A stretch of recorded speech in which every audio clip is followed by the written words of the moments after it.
क्या हो अगर तांजीरो का टीचर कोई बिल्कुल ही अलग इंसान हो, यानी कोई ऐसा इंसान जो बेहद ताकतवर हो लेकिन वो लड़ता सिर्फ और सिर्फ बुराई की खातिर हो। मैं बात कर रहा हूँ सबसे ताकतवर डीमन कोकोशिबो की। आज की वीडियो में हम देखेंगे कि क्या होता अगर तांजीरो को सबसे हाईएस्ट रैंकिंग डीमन यानी कोकोशिबो ने बड़ा किया होता। तो स्टोरी शुरू करने से पहले मेरी तुम लोगों से ये रिक्वेस्ट है कि मैं डिस्क्रिप्शन में अपनी इंस्टा आईडी का लिंक डाल दूंगा, तो काइंडली मुझे वहां पर फॉलो करना और हाँ, चैनल को भी सब्सक्राइब जरूर कर लेना। तो लेट्स गो। सुनने में ये भले ही अजीब लगे लेकिन ये इमेजिन करना ज्यादा मुश्किल नहीं है कि ये सब कैसे हो सकता है। एक रात जब कोकोशिबो जंगल में भटक रहा होता है, उसका सामना एक कमजोर से कोयला जलाने वाले से होता है जो मशालों के बीच नाच रहा होता है। कोकोशिबो उस आम से आदमी से बहुत मुतासिर होता है और हमला करने से पहले उसको थोड़ी देर बैठ कर देखता है। छुपा हुआ कोकोशिबो उस आदमी में कोई चीज जानी पहचानी नोट करता है। उसकी मूवमेंट्स बिल्कुल ऐसे पैटर्न को फॉलो कर रही होती हैं जो यूरिची ने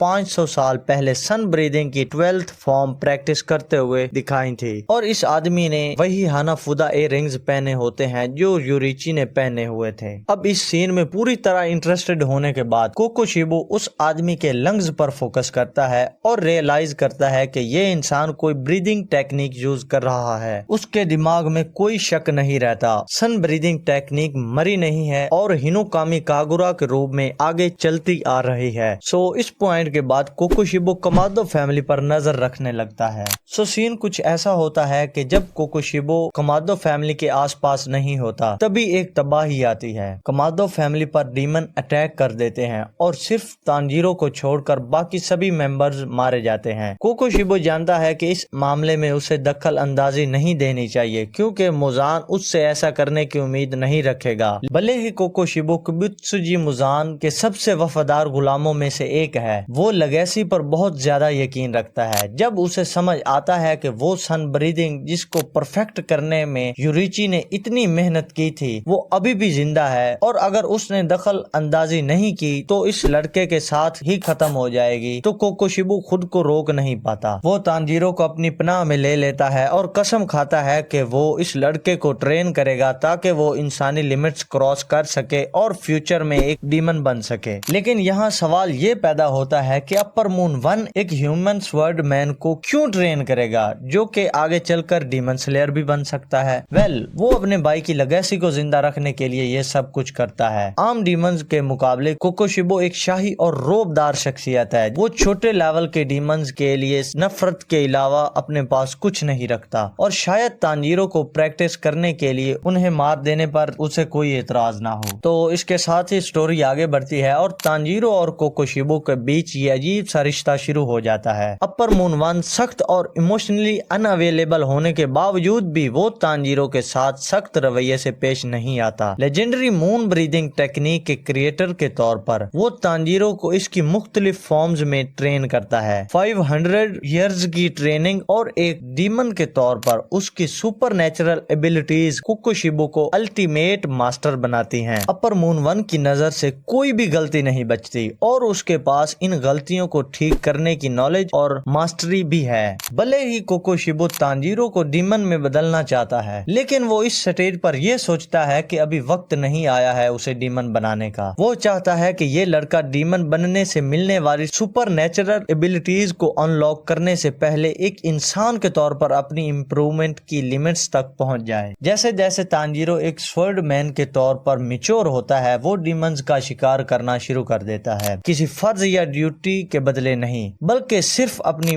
बढ़ती हुई स्किल्स को टेस्ट करने के लिए। कोकोशिबो अपने इस स्टूडेंट को ट्रांसपेरेंट वर्ड असेस करना सिखाता है जिससे तांजीरो को अपने दुश्मन को खत्म करने में बहुत ज्यादा मदद मिलती है। तांजीरो एक स्वर्ड मैन के तौर पर ग्रो करता रहता है और अब वो सिचुएशन की डिमांड के हिसाब से सन ब्रीदिंग और मून ब्रीदिंग के बीच स्विच करता रहता है। आखिरकार डीमन स्लेयर कॉर्प्स को तांजीरो के बारे में खबर मिलती है कि एक आम सा इंसान डीमंस के बीच में तबाही मचा रहा है। वो सोचने लग जाते हैं कि कैसे एक आम इंसान डीमंस के बीच इतनी मौत और तबाही मचा रहा है। तमाम हाशिराज को इस इंसान को ढूंढने का टास्क मिलता है। ग्यू सबसे पहला इंसान होता है जो तांजीरो को ढूंढता है और उसके सामने आता है। दोनों आपस में भिड़ते हैं और उनको रियलाइज होता है कि उनकी टक्कर बराबर की है। ग्यू समझ जाता है कि तांजीरो डीमन स्लेयर्स के लिए एक बहुत ही काम की चीज है। वो ये सोचकर लड़ाई को रोक देता है। दोनों बातचीत शुरू कर देते हैं और जैसे ही तांजीरो अपनी फैमिली और अपने नए सरप्रस्त की स्टोरी सुनाता है, ग्यू को एहसास होता है कि तांजीरो का मास्टर और कोई नहीं बल्कि कोकोशिबो है। वो तांजीरो को समझाता है कि कोकोशिबो आज तक का सबसे खतरनाक डीमन और इंसानियत का सबसे बड़ा दुश्मन है। ये सुनकर तांजीरो को एक बहुत बड़ा झटका लगता है कि जिस इंसान ने उसे इतना कुछ सिखाया वही इंसानियत का सबसे बड़ा दुश्मन है, लेकिन फिर भी वो उनके बीच बने हुए बॉन्ड से इनकार नहीं कर सकता। अब तांजीरो के सामने एक मुश्किल फैसला है। क्या वो अपनी इंसानियत को पहली तरजीह देगा और डीमन स्लेयर्स ज्वाइन करेगा या वफादारी की खातिर अपने मास्टर के पास वापस जाएगा। इसी बीच मुजान को भी एक ऐसे इंसान की खबर मिलती है जो डीमंस का शिकार करता है और मून ब्रीदिंग जैसी पावरफुल टेक्निक्स यूज करता है। वो सब कड़ियां जोड़ लेता है और कोकोशिबो को इन्फिनिटी कैसल बुलाता है ताकि उससे पूछताछ कर सके। गुस्से में उबलते हुए मुजान कोकोशिबो को कहता है कि उसकी हरकतें डीमन किंग के खिलाफ किसी गद्दारी से कम नहीं है। इसके बाद मुजान अपर मून 1 को 2 ऑप्शंस देता है, या तो वो मुजान के हाथों मारा जाए या फिर खुद तांजीरो को मारकर अपने गुनाह की माफी मांगे। लेकिन सीन कुछ ऐसा होता है कि उस रात तांजीरो अपने ट्रेनिंग ग्राउंड वापस नहीं आता। कोकोशिबो अंदाजा लगा लेता है कि उसके शागिर्द को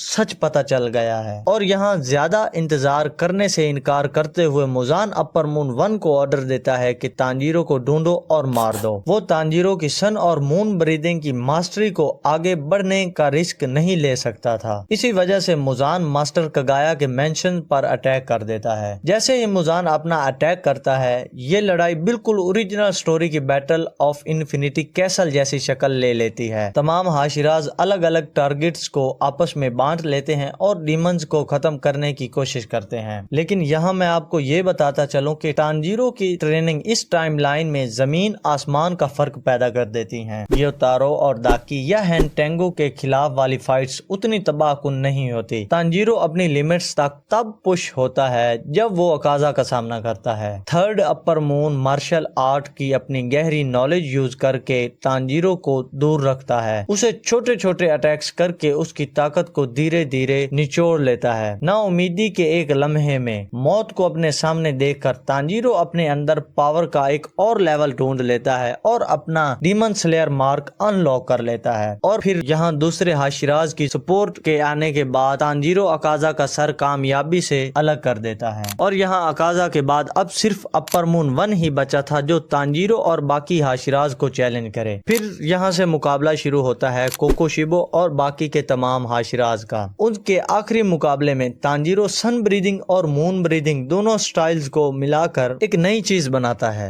ओरिजिनल टाइमलाइन के बर्रेअक्स कोकोशिबो की स्वॉर्डमैनशिप कोई सरप्राइज नहीं थी। स्टूडेंट और मास्टर की एक भयानक टक्कर होती है। हालांकि लड़ाई के दौरान रात धीरे धीरे सुबह में बदल जाती है और सूरज की किरणें कोकोशिबो को कमजोर करती हैं, जिससे वो लड़खड़ा जाता है। इससे पहले कि अपर मून 1 पीछे हटे, तांजीरो आगे बढ़ता है और एक आखिरी हमला कर देता है। जैसे ही कोकोशिबो जख्मी हालत में गिरता है, वो मुस्कुराता है क्योंकि उसे तांजीरो में वो नजर आता है जो शायद वो और उसका भाई होते अगर उन्होंने अलग होने की बजाय मिलकर काम किया होता। अपनी आखिरी सांस लेते हुए कोकोशिबो उसको एक जिम्मेदारी देता है। कोकोशिबो कहता है जो हमने स्टार्ट किया था उसे खत्म करो, यानी कि मुजान को हरा दो। तांजीरो खड़ा होता है और उसके चेहरे पर आंसू बह रहे होते हैं और तय करता है कि वो डीमन किंग को हमेशा के लिए खत्म कर देगा। तो दोस्तों, ये थी हमारी आज की स्टोरी। तुम मुझे बताओ कि क्या हो अगर तांजीरो को कोकोशिबो अपनी छत्र छाया में बड़ा करे। कमेंट्स करके जरूर बताना।